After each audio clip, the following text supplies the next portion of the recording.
नमस्कार दोस्तों, अगर आप भी शार्दुल ठाकुर को एक बेहतरीन बल्लेबाज मानते हो तो इस वीडियो को एक लाइक जरूर करें। तो दोस्तों, आज भारत और इंग्लैंड के बीच चौथे टेस्ट मैच का पहला दिन था। भारत तीसरे टेस्ट मैच की हार को भुलाकर कुछ बदलाव के साथ मैदान में उतरी थी। इंग्लैंड ने टॉस जीतकर पहले गेंदबाजी करने का फैसला किया और स्कोरबोर्ड को मजबूत करने के इरादे से भारत के सलामी बल्लेबाज रोहित शर्मा और केएल राहुल मैदान में उतरे। भारत की नजर थी लंच ब्रेक तक बिना विकेट गंवाए अच्छे स्कोर तक पहुंचा जाए, मतलब संभल कर बल्लेबाजी। 8 ओवर का खेल खत्म होने तक भारत संभल कर खेल रही थी। 8 ओवर तक देखने को भी मिला कि दोनों ही बल्लेबाज संभल कर बल्लेबाजी कर रहे थे। राहुल आज फॉर्म में नजर आ रहे थे। तीसरे ओवर में एंडरसन को लगातार 2 चौके राहुल ने जड़ डाले। उधर रोहित शर्मा भी जमने की कोशिश में लगे थे, लेकिन मैच के 9वें ओवर में क्रिस वॉक्स ने आखिरी गेंद पर हिटमैन का कीमती विकेट झटक लिया। रोहित शर्मा ने 27 गेंदों पर 11 रन बनाए और वो बेस्टो को कैच थमाकर पवेलियन लौट गए और मैदान पर आए चेतेश्वर पुजारा। रोहित शर्मा के आउट होने के बाद किसी भी ओवर से 1 रन भी नहीं आ रहा था, बल्कि 14वें ओवर में रॉबिन्सन ने इस दबाव का फायदा उठाया और केएल राहुल को एलबीडब्ल्यू कर पवेलियन की ओर जाने पर मजबूर कर दिया। राहुल ने 44 गेंदों पर 17 रन बनाए, जिसमें 3 चौके शामिल थे। अब मैदान पर आए कप्तान विराट कोहली। कुछ देर तक भारत ने विकेट संभाला, लेकिन एंडरसन ने 20वें ओवर की चौथी गेंद पर पुजारा का विकेट झटक लिया। पिछले मैच की दूसरी पारी में 91 यानी 91 रन बनाने वाले पुजारा आज फीके साबित हुए। पुजारा भी बेस्टो को कैच थमाकर सिर्फ 4 रन के निजी स्कोर पर पवेलियन लौट गए। अब कोहली का साथ देने आए जडेजा। 25 ओवर का खेल खत्म होने तक भारत ने 3 विकेट के नुकसान पर 54 रन बना लिए थे। कोहली 18 तो जडेजा 2 रन पर खेल रहे थे और 25 ओवर का खेल खत्म होने तक लंच ब्रेक हो गया। कोहली को आज अपना बेहतरीन खेल दिखाने की जरूरत थी।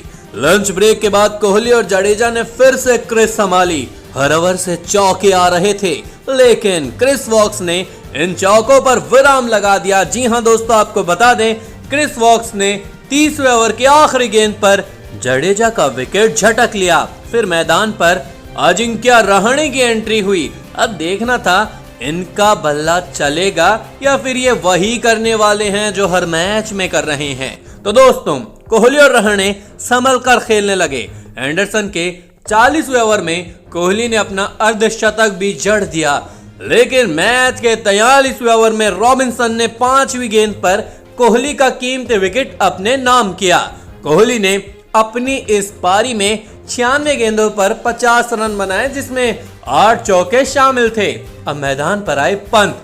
वहीं ओवर्टन ने 50 ओवर की यानी 50वें ओवर की 5वीं गेंद पर रहाणे को टाटा बाय बाय किया। रहाणे ने अपनी इस पारी में 47 गेंदों पर सिर्फ 14 रन बनाए और हर बार की तरह इस बार भी सस्ते में पवेलियन लौट गए। अब मैदान पर थे पंत और ठाकुर और 51 ओवर का खेल खत्म होने तक भारत ने 6 विकेट के नुकसान पर 122 रन बना लिए थे और भारत के दोनों सेशन में 3-3 विकेट गिरे और 51 ओवर का खेल खत्म होने तक टी ब्रेक की घोषणा हुई। टी ब्रेक के बाद तीसरा सेशन शुरू हुआ और आते ही पंत अपना विकेट खो बैठे। क्रिस वॉक्स आज गजब फॉर्म में दिख रहे थे।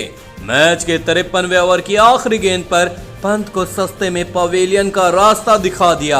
अब मैदान पर आए उमेश यादव। भारत अपने 7 विकेट खो बैठी थी। भारत का स्कोर 150 के पास भी नहीं पहुंचा था, लेकिन दोस्तों 54 से लेकर 60 ओवर तक जो शार्दुल ठाकुर का तूफान देखने को मिला है, मतलब बवाल मचा दिया। चौके छक्कों की बारिश हो रही थी। शार्दुल ऐसे खेल रहे थे जैसे T20 खेल रहे हों। 55वें ओवर में क्रिस वॉक्स को 2 लगातार चौके लगाए। फिर 56वें ओवर में तो ओवर्टन की गेंद पर शार्दुल ने बेहतरीन छक्का जड़ दिया।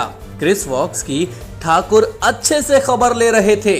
59वें ओवर में 12 रन आए। वहीं 60वें ओवर में शार्दुल ठाकुर ने अपनी धमाकेदार 50 जड़ दी।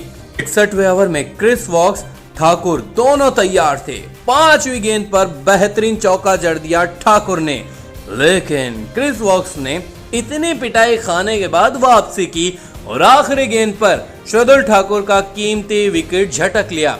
ठाकुर ने सिर्फ 36 गेंदों पर 57 रन ठोक डाले, जिसमें 7 चौके और 3 छक्के शामिल थे। इस पारी में सबसे ज्यादा रन ही ठाकुर के थे। मैदान पर थे अब बुमराह और उमेश यादव। दोनों का विकेट रॉबिन्सन ने 62वें ओवर में झटक लिया और भारत ने 10 विकेट के नुकसान पर 191 रन बनाए। ये भी शार्दुल ठाकुर की विस्फोटक पारी की बदौलत बन गए। अब इंग्लैंड के सलामी बल्लेबाज रॉरी बर्न्स और हमीद मैदान में उतरे। आज तो बुमराह ने कमाल कर दिया। इंग्लैंड की टीम की चौथे ओवर में हालत खराब कर दी। दूसरी गेंद पर रॉरी बर्न्स का विकेट झटका तो वहीं आखिरी गेंद पर हमीद को चलता किया। अब मैदान पर थे रूट और मलन। रूट भारत के लिए सीरीज में सरदर्द ही बने हैं, इसलिए भारतीय गेंदबाजों का रूट का विकेट लेना जरूरी हो गया था। वहीं दोस्तों आपको बता दें कि 8 ओवर का खेल खत्म होने तक इंग्लैंड ने 2 विकेट के नुकसान पर 17 रन बना लिए थे। रूट और मलन संभल कर खेल रहे थे, लेकिन उमेश यादव ने 16वें ओवर की तीसरी गेंद पर ऐसी मैजिक बॉल डाली कि जो रूट समझ नहीं पाए और क्लीन बोल्ड हो गए। रूट ने 25 गेंदों पर 21 रन बनाए।